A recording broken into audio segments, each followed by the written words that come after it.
Bien, vamos a explorar algo fascinante hoy. ¿Sabían que de las más de 5.000 especies de mamíferos que existen, somos la única que sufre crónicamente de dientes torcidos?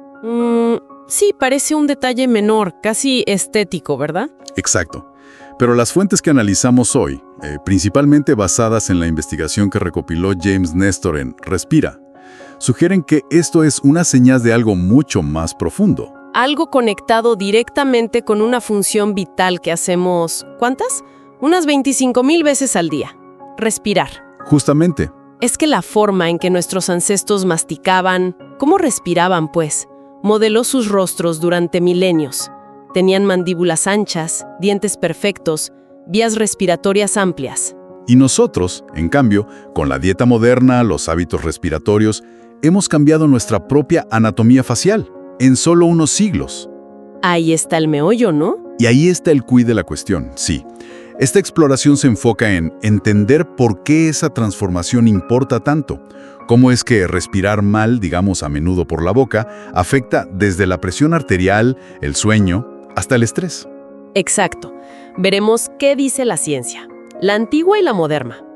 Y también, ¿qué lecciones nos deja un experimento bastante radical que se hizo en Stanford? Prepárense porque se pone interesante. Es un viaje sorprendente, la verdad, porque revela cómo algo que damos por sentado, el aire que entra y sale, es una palanca poderosísima para nuestra salud. Una que quizás, hemos olvidado cómo usar bien. Totalmente. A ver, comencemos contrastando un poco, pasado y presente.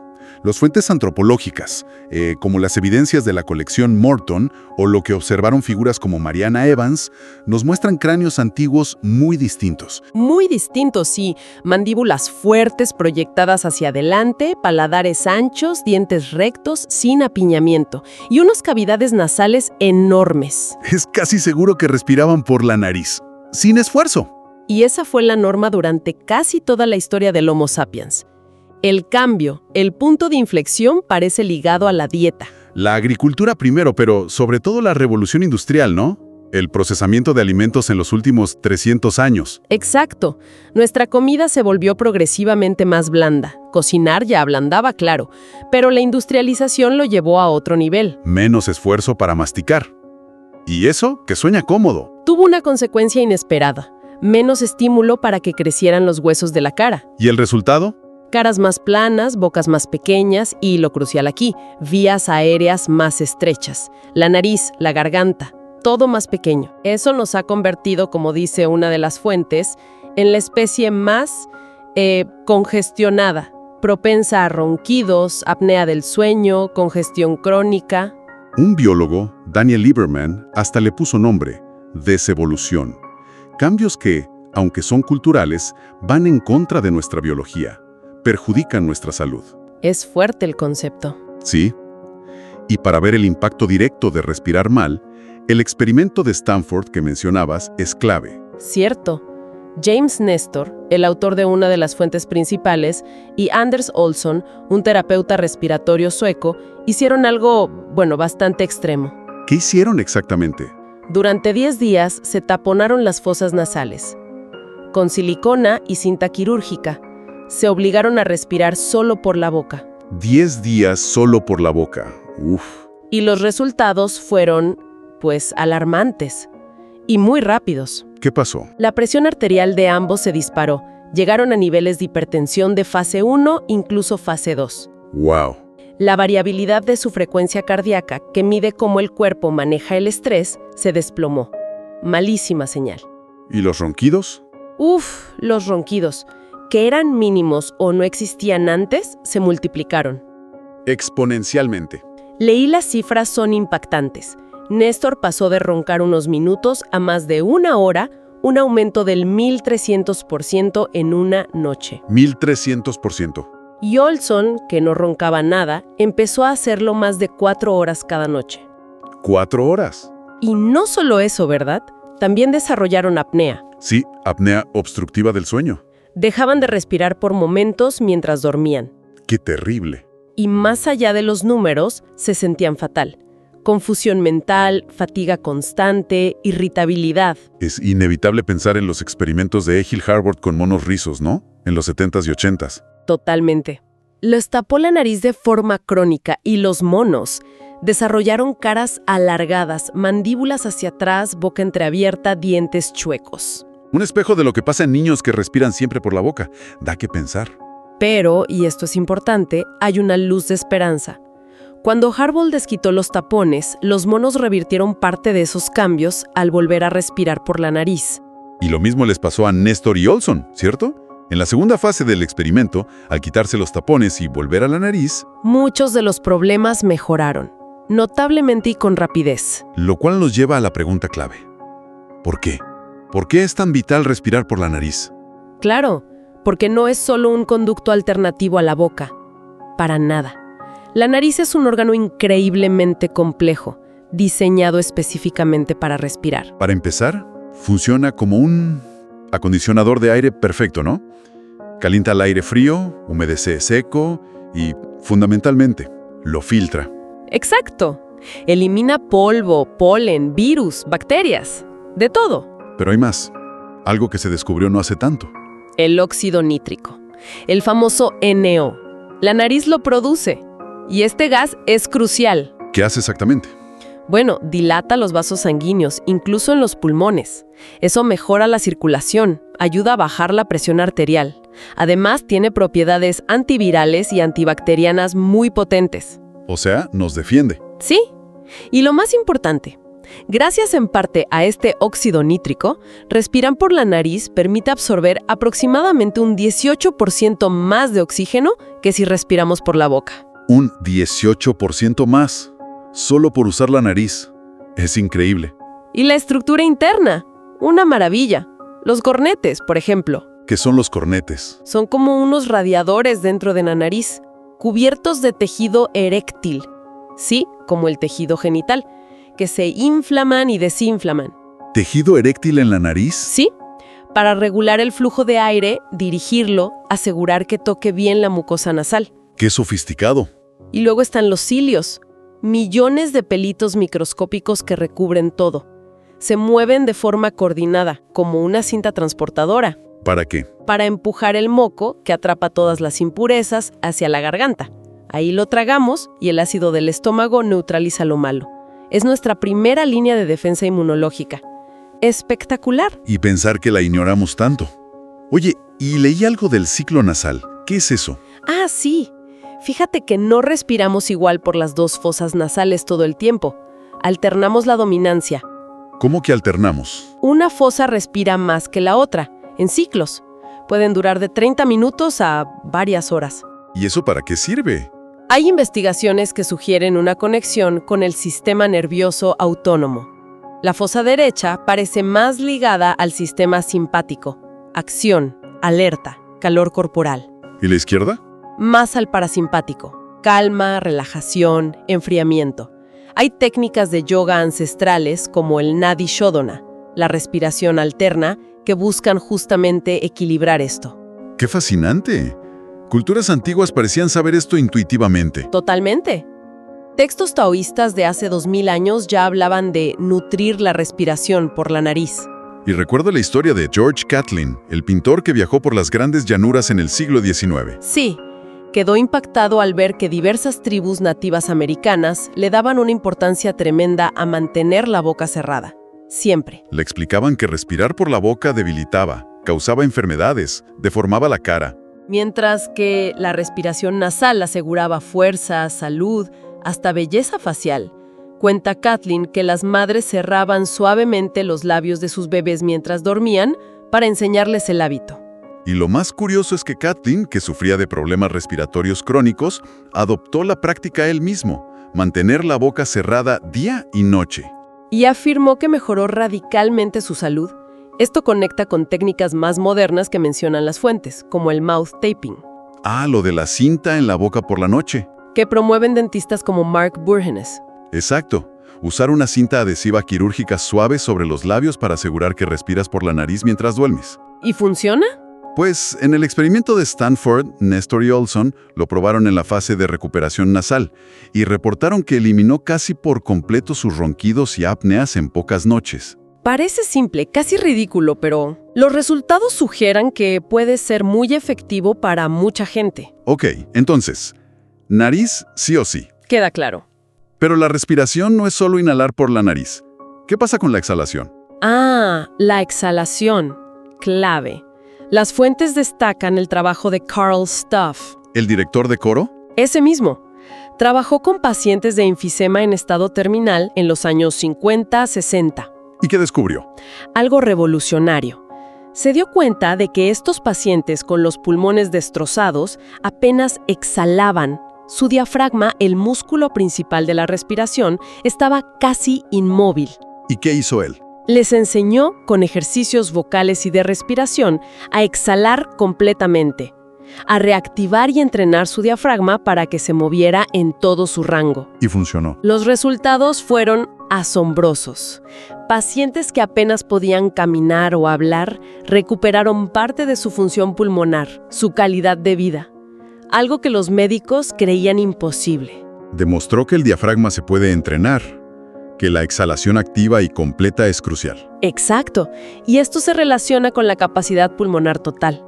Tiende a disminuir con la edad, ¿sabes? A partir de los 30, más o menos. Pero no es inevitable, ¿o sí? Mencionan a Catalina Schruth. Ah, sí, la mujer alemana con escoliosis severa. Ella desarrolló un método de respiración ortopédica en los años 20. ¿Cómo funcionaba? Usando espejos y una conciencia corporal muy profunda, aprendió a dirigir la respiración hacia las zonas colapsadas de su torso y logró enderezar bastante su columna, mejorar su capacidad pulmonar. O sea, que podemos mantener e incluso mejorar nuestra capacidad y flexibilidad pulmonar con práctica consciente. Exacto. Incluso el ejercicio moderado regular, caminar, andar en bici, puede aumentar el tamaño de los pulmones hasta un 15%. Interesante. Ahora, hablemos de la velocidad y el volumen. Está muy extendida la idea de que respirar profundo es bueno. Sí, pero las fuentes dicen que a menudo confundimos profundo con demasiado. Muchos respiramos de forma crónica más aire del que necesitamos. Una especie de hiperventilación leve pero constante. Y aquí entra el famoso efecto Bohr, ¿no? Del fisiólogo danés Christian Bohr. Justo. Nos dice algo totalmente contraintuitivo. Necesitamos dióxido de carbono, CO2, en la sangre para que el oxígeno, que transporta la hemoglobina, se libere bien en los tejidos, en los órganos. O sea, el CO2 no es solo un desecho. Para nada. Si respiramos demasiado rápido y superficial, hiperventilamos, expulsamos demasiado CO2. La sangre puede estar llena de oxígeno, sí, pero ese oxígeno no llega bien a las células. Falta el CO2 que facilita la entrega. Paradójico. ¿Respirar demasiado nos oxigena peor? Exactamente. Los experimentos de Yandel Henderson en Yale en los 30s con perros lo demostraron de forma dramática. ¿Qué pasó? Cuando les inducía hiperventilación, los perros mostraban estrés extremo, confusión, problemas fisiológicos graves. Incluso podían morir. ¡Qué fuerte! En cambio, ralentizar su respiración los calmaba, normalizaba sus constantes. ¿Y cuál sería el ritmo ideal para nosotros, según la ciencia actual? Se habla de unas 5.5 respiraciones por minuto para alcanzar la coherencia fisiológica, ese estado de armonía entre corazón, respiración, presión arterial. 5.5 por minuto. Eso es inhalar unos 5.5 segundos y exhalar otros 5.5 segundos. Mucho más lento de lo que la mayoría respiramos normalmente, ¿eh? Definitivamente. Y esto nos lleva al método buteyko. Ajá. Konstantin Buteyko, el médico soviético, en los años 50 observó algo clave. ¿Qué observó? Que sus pacientes más enfermos con asma, hipertensión, respiraban mucho más. Movían mucho más volumen de aire por minuto que la gente sana. Y basándose en eso y en el efecto Bohr, desarrolló un método para reentrenar a la gente a respirar menos, a reducir su volumen respiratorio y aumentar la tolerancia del cuerpo al CO2. ¿Cómo se mide eso? Con la pausa de control. Mides cuánto tiempo aguantas la respiración cómodamente tras una exhalación normal, antes de sentir la primera necesidad de inhalar. El objetivo es ir aumentando esa pausa. Se practica con respiración muy suave, casi imperceptible, y pequeñas retenciones de aire. Y ha demostrado ser muy eficaz, sobre todo para el asma. reduce síntomas, necesidad de medicación. Incluso especulen si el estilo de respirar tan agónico de Emil Zatopek, el corredor checo. El que arrasó en Helsinki 52. Sí. Si no sería una forma instintiva de aplicar algo parecido para oxigenarse mejor. ¿Quién sabe? Fascinante. Y todo esto nos devuelve al principio. La masticación. Exacto. Si la dieta blanda encogió nuestras vías aéreas, podemos hacer algo al respecto. Las fuentes sugieren que sí, al menos en parte. Masticar cosas realmente duras. O usar sustitutos, como chicles específicos muy resistentes.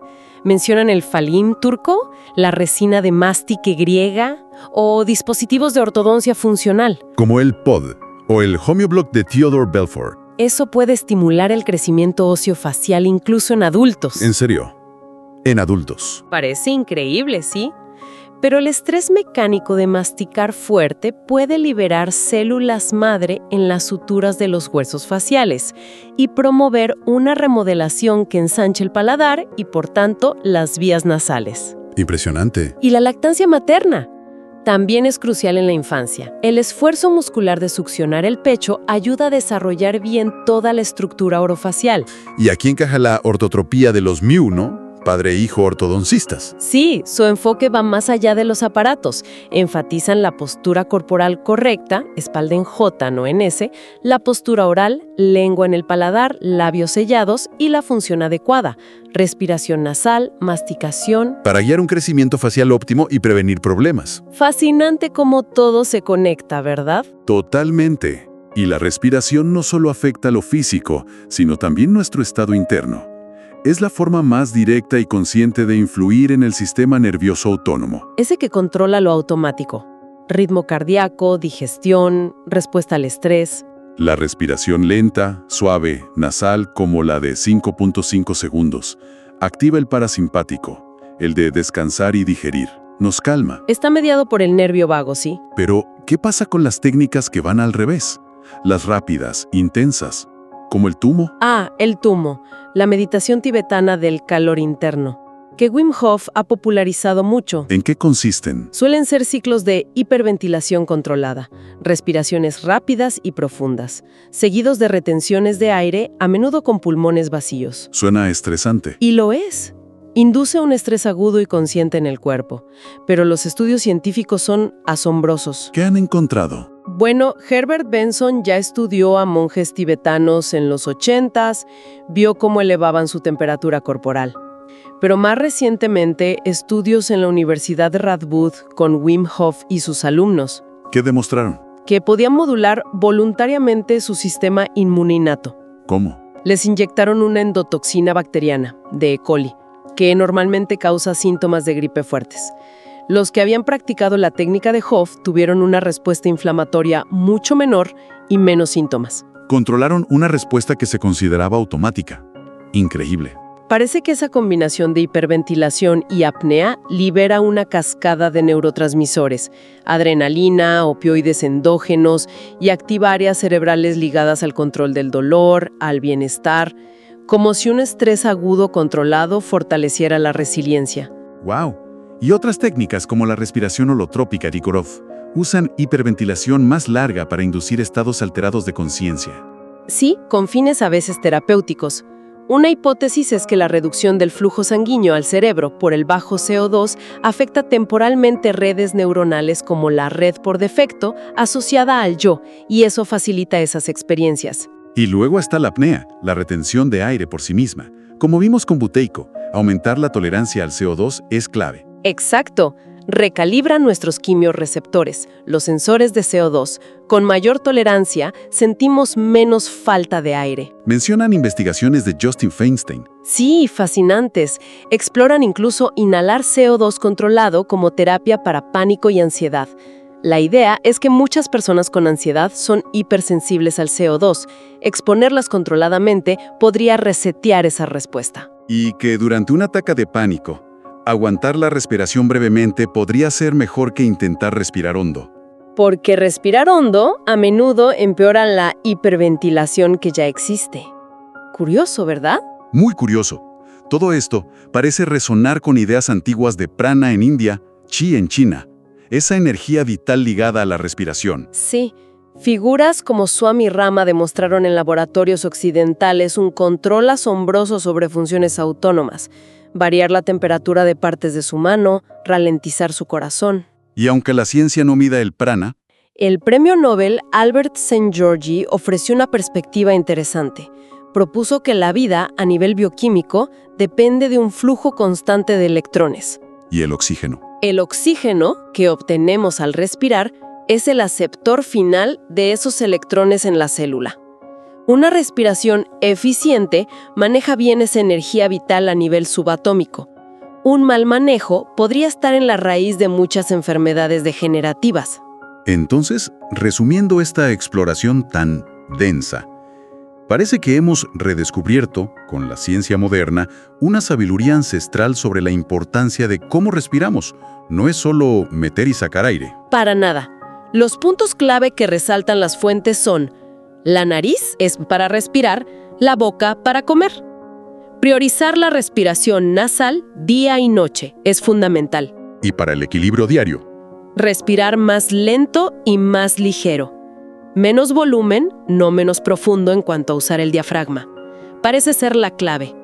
Recuperar la masticación es vital para la estructura de las vías aéreas. Y finalmente, las técnicas conscientes de respiración. Nos dan un control sorprendente sobre nuestra fisiología y estado mental. Lentas, rápidas, con apneas, son herramientas poderosas. Y lo impactante es que no hablamos de prácticas súper complejas necesariamente. Cambios tan simples como asegurarse de cerrar la boca por la noche, O dedicar 5 minutos a respirar a ese ritmo de 5.5 segundos. o elegir masticar algo un poco más duro. Pueden tener, según estas investigaciones, efectos acumulativos enormes en el sueño, la energía, el estrés, la presión arterial. Lo que nos deja con una reflexión final, ¿no? ¿Sí? En esta era llena de las llamadas enfermedades de la civilización, tan ligadas al estilo de vida, al estrés crónico, ¿Será posible que una de las herramientas más poderosas y accesibles para recuperar la salud y el equilibrio esté, bueno, justo debajo de nuestra nariz? esperando a ser utilizada correctamente? Quizá reaprender a respirar sea uno de los actos más revolucionarios que podemos hacer por nuestro bienestar. Algo sobre lo que seguir reflexionando, sin duda.